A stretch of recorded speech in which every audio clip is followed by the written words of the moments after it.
instead of buying that land worth 2 million, do this as an alternative and thank me later.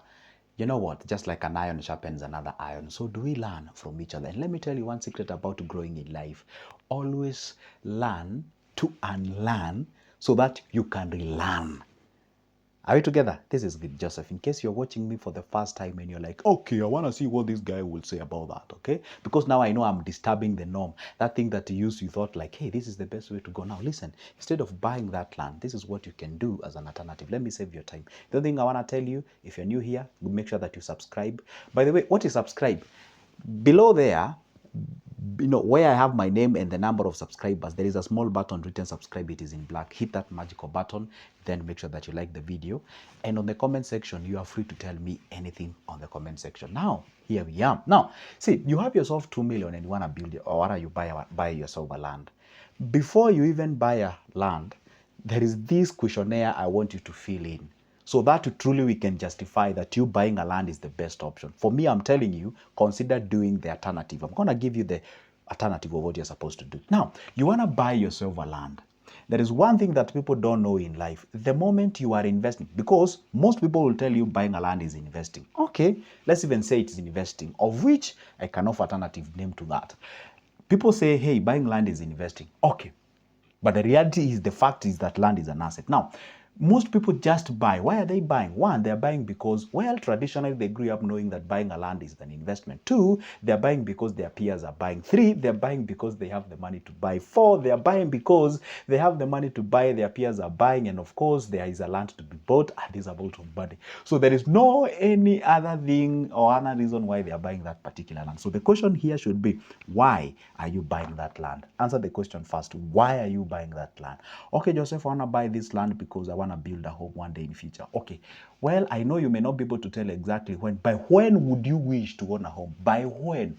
Okay, probably 3 years. Based on my income, and be real to yourself. Based on the income that I'm having, in 2 years' time, I'm able to buy land in this particular and what have you. Oh, Joseph, I'm buying this land because that place is very prime. That's what they tell you. The place is very prime, and of course, I'm the fear of missing out. One day I will regret why I didn't buy and what have you. Now, this is what happens here.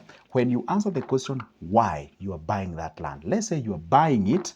Let's say you are buying it.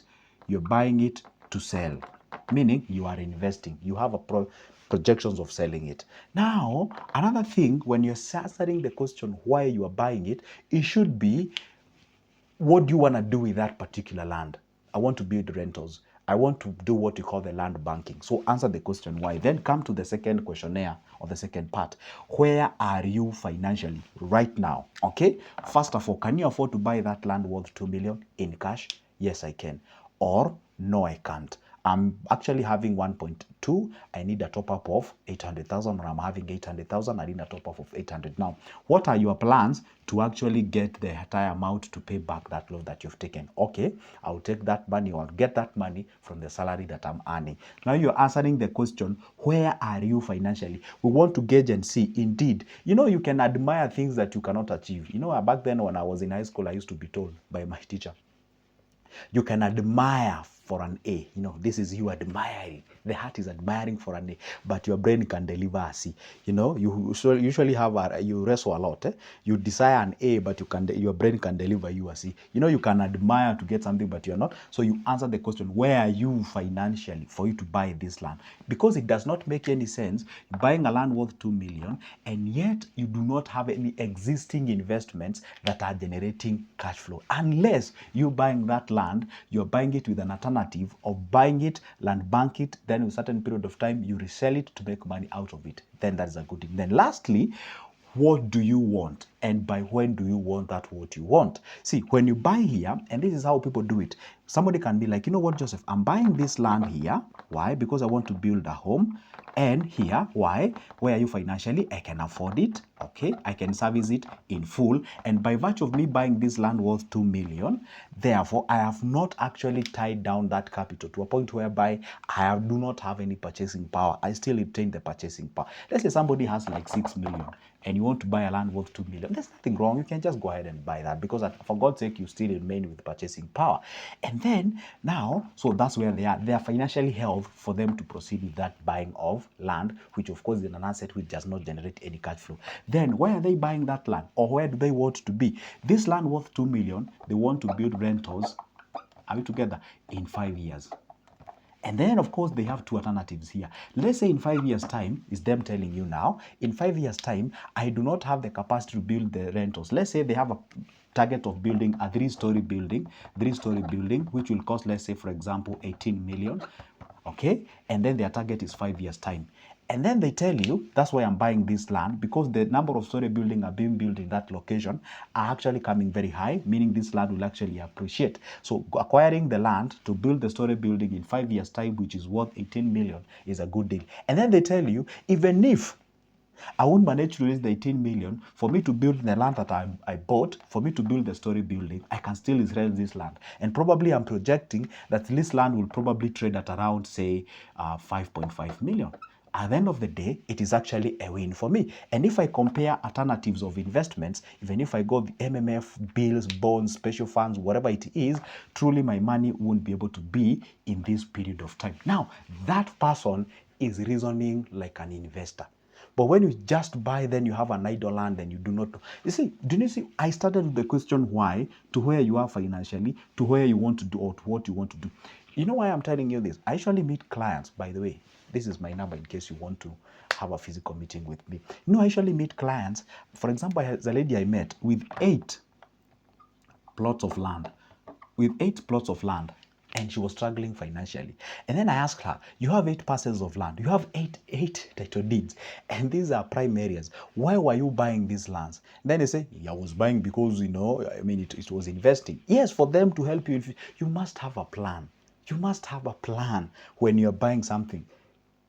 It's like buying this pen and then you just keep it. Then one day you'll figure out what it's used for. You've never even opened, you've never removed this cap to see whether it's, how can it be of help to you. There is a reason why I bought this microphone. Are we together? There is a reason why, you get what I'm saying? There must be a purpose and the reason as to why you're buying that particular land. So I'm sick and tired of being sick and tired of seeing people taking their money and buying a land. Then you ask them, give me a substantive reason why you've actually bought that particular land. And then they tell you, well, I'm buying it because I had money and I'm buying it. Another thing that people do is to ask me, Joseph, I have 200,000, what business can I start? Or you hear somebody saying, hey, you know what? I'm starting this business because I have the cash. You know, most people say that. They ask you, hey, how much will that spare per shop cost? 200,000. Okay, I think I have the 200,000, I can start it. You don't know the business, you don't know the parameters about the factors to consider, you don't know the customer to target, you don't know the you don't know nothing. You're only starting because you find a location and you have the money. Please go beyond that. Or you want to start a business because you're passionate about it. No, when you're buying land, instead of actually taking that money, I always tell people, for sure, 2 million is quite over good cash, it's a good money. That's over close to 20,000 USD. Now, what are you supposed to do with this money? If you're not sure what you want out of that particular parcel of land or that particular asset that you want to buy, all the time, make sure that you put your money somewhere. It's not idle. It is generating you cash flow. So that ultimately one day you can be like, you know what? I didn't buy what I wanted to buy, but at least my money where it is generating me some cash, and therefore I can be able to use that particular cash to actually go ahead and purchase that what I was looking for, that is what I admired, that is what I wanted, and what have you. So this issue of just rushing into buying a land, then later you are confused with an asset. This lady was confused with an asset, which is 8 parcels of land. This land cumulatively, land was approximately, the least land here was fetching around 1.5 million. You can just imagine how the highest was fetching actually close to 8 million. So she was already wealthy, but she didn't even know. And actually the purpose of her meeting was us to have a discussion on how she can start a business worth 300,000. We are talking with somebody who has millions of money, but she wants to talk about how to start a business. I told her, hey, listen, your age, it is not age to think about the business and what have you. Do you have the ability and the capacity to handle the pressures of the business? I told her, you know what? Do you have kids? Yes, I do have 2 sons. Good. What are you supposed to do? This 8 parcels of land, liquidate some to value add others, so that you can end up not only with just assets that are not generating anything. You can liquidate like 4. And then the prime one, then you can build some rentals, because at the prime place, of course, it will fetch high interest rates. or rather high rental income. Then from there, we did mathematics that this lady was about to generate almost 300,000 in a month. 3 month. Then she can live comfortably. See, she bought the lands, but she didn't have the actual reason why she was buying the land to ultimately one day be financially free. And that's why I tell people, those who are selling the land are the ones who are investing. It's not the one who are buying the land. What? You know, it's quite funny. People who are in real estate, who are real estate mogul, you find that they are selling people's houses and homes and what have you, but they themselves are renting. Now you wonder, why are they preaching water yet they're drinking wine? Because they know the game, how it goes. That's why I gave a very simple example. You find somebody is going somewhere or some company is going somewhere, buying a parcel of land of 20 acres, and then they subdivide it and they're selling to people. By the way, there's nothing wrong with buying lands. I'm saying the timing. Please get me correctly, and that is my disclaimer.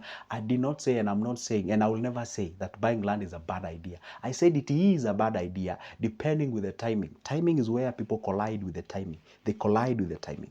Let me give you another simple example. A lady working in the Gulf for the last 4 years, she bought herself a land somewhere. So the 600,000 down the line. So she catch a flight and she came back home. Because where she grew up, she was told that land is an investment. So I don't know, miraculously, she thought by virtue of me buying a land, then I'm out of poverty. So the entire 600,000 she had accumulated in that period of time, she was here in Kenya, she has no job, she has no nothing, but she has a land somewhere. Of course, she can go there and admire the place and be like, you know what, I'm the rightful owner of this particular place, but I don't have the cash flow. Then she was asking me, now what do I do? I told her buying land was the worst idea you could have done.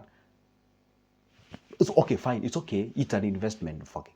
You don't have anything in your pocket, but you have the land. Now, what do? You don't have the ability to build rentals. You don't have the ability to even do farming. You can't even find somebody to lease that particular land because it's very much interior. So what do you do with the land?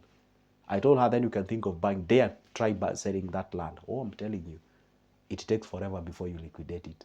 So the timing is the problem. Buying the land itself, there's nothing wrong with it. Is there a wrong thing with people who are selling the land? No. They are great people. They are investors. The only thing that you need to do, you need to be a little bit smart. Know when to buy and when not to buy. Grow yourself, put your house in order. Once you get the cash, then go to them, buy the land, so that both of you can benefit. You know, when we have a very big gap of information, we call it the information asymmetry or something like that.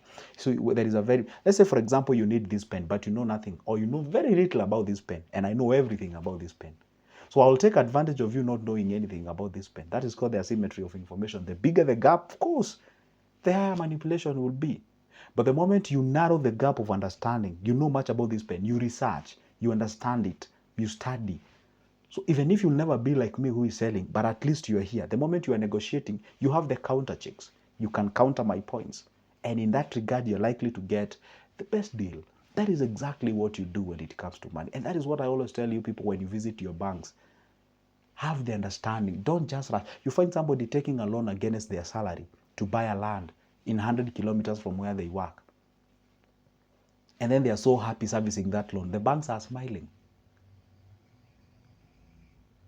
Because taking a loan to buy a land which is not generating income, using your own income or a salary, it's the worst example you should ever take. But dare say that. Oh my goodness. Please, this is good, Joseph. I hope I've made sense out of this video. And if I did, then you can go ahead and subscribe, and also make sure that if you did my services, that's my number. You can pick it up there. Let's talk business. For now, it's a goodbye. And see you in the next one.